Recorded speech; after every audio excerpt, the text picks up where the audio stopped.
And now, it's time for another Dice Tower review with Tom Vasel. Howdy folks, I'm Tom Vasel, and today we're taking a look at the news expansion for Marvel Legendary Realm of Kings. Not War of Realms. Realm of Kings. War of Realms is one of the comics that this is based on. This is the Inhumans. Did you think they were running out of characters? They're not. The Inhumans, the people who live on the far side of the moon and who are kind of like mutants, but not really, led by Black Bolt and Medusa. Black Bolt is one of the most powerful characters in the Marvel Universe, maybe in the top 10, maybe? I don't know. He's very powerful. And Medusa has the most hair. She's number one of having the most hair. In fact, it's all over the box.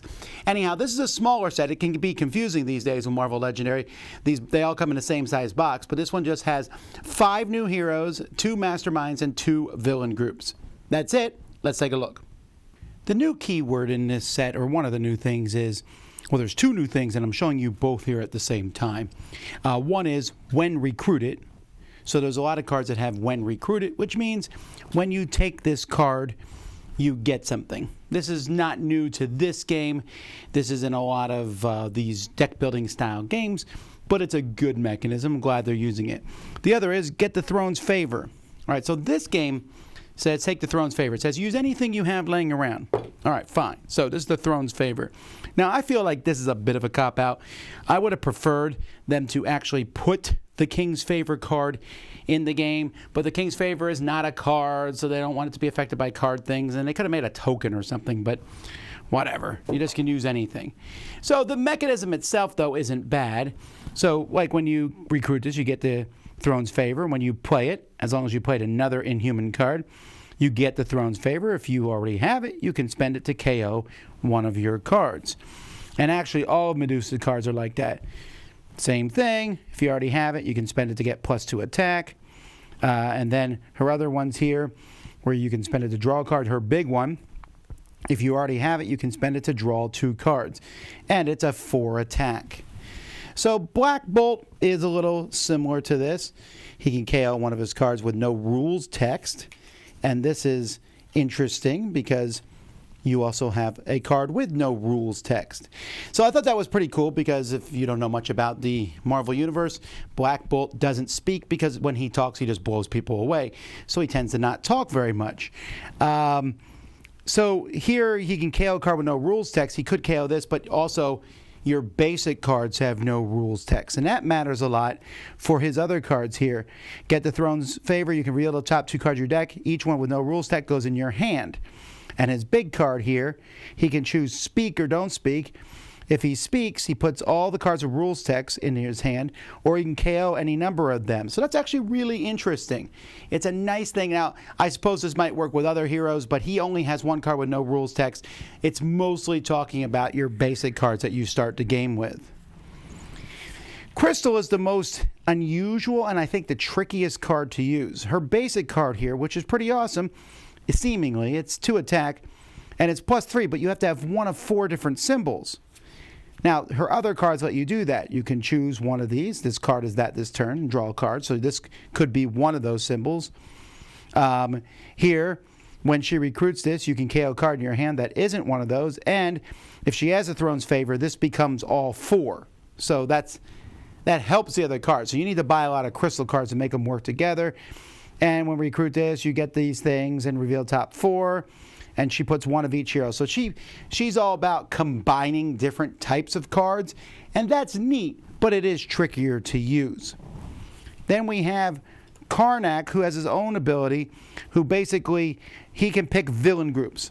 You just pick one of the villain groups you're fighting against, and then, like, this is 1 attack for each villain that he's already taken out. This one's +1 buy for each villain he's taken out. So I really like that aspect. And he also, this one, when it's recruited, you get 4 attack. And whenever you play a card this turn, including this one, you may first use that card's when recruited ability. So if you're building an Inhuman deck, then yes, he's extremely powerful. Gorgon comes with a new, here he has Lockjaw, but he has a new thing called Abomination. So it says when you recruit it, Sewer's Abomination. That means he gets the attack power of the hero who's underneath the sewers. And then it becomes streets. And then This one here, you can KO one of your cards with no attack icon, and he gets the highest abomination. So he picks There are two masterminds in this set. So we have Maximus the Mad, who's not actually that powerful per se, but he has the highest abomination. So he, again, is going to fluctuate. But what I really like about him is when a Master Strike comes, you use one of his fight effects. This kind of gives him some nice... His fight effects are always very negative. So that kind of makes him seem weakish, but he's not. He's a good one, I think, maybe to play first players against, just because he feels dynamic in what he does. This Vulcan is a mastermind who can take the throne's favor, so this can be passed around the table. And he always leads the elite who have something to do with the throne's favor. I'll show it in a second. And anyone who doesn't have throne's favor gets a wound, and then he takes it from them. So if you're playing with the Inhumans, possibly you should play against Emperor Vulcan. And like I said, he comes with this group who, when the mastermind has a throne's favor, blah, blah, blah. When the mastermind has throne's favor, blah, blah, blah. And they give the mastermind his favor. Maximus's group, they have abomination, which means they have the attack of the hero that's underneath them. So they're pretty powerful, and that's going to be kind of a pain for people to play against. And then the only other thing in this set is just a few more things. The Xerogen crystals and Terrigen mists and the War of the Kings, which this is based on. And then I love Ruin the Perfect Wedding, which is actually part of the War of Kings, but it just is funny and can be used for everything. Although, I will say, as each of these comes, I just wish they would put a piece of artwork that would show that. Like, Ruin the Perfect Wedding would make sense to show a great piece of artwork from that, instead of 3 people who aren't even in this set. But this has been something they've been doing for a while. Why change now? This is one of those sets where you kind of want to play everything together. For example, if you play against the one character who is constantly taking the throne's favor, the mastermind, and you don't have any characters that can take it back from him necessarily, that's kind of problematic.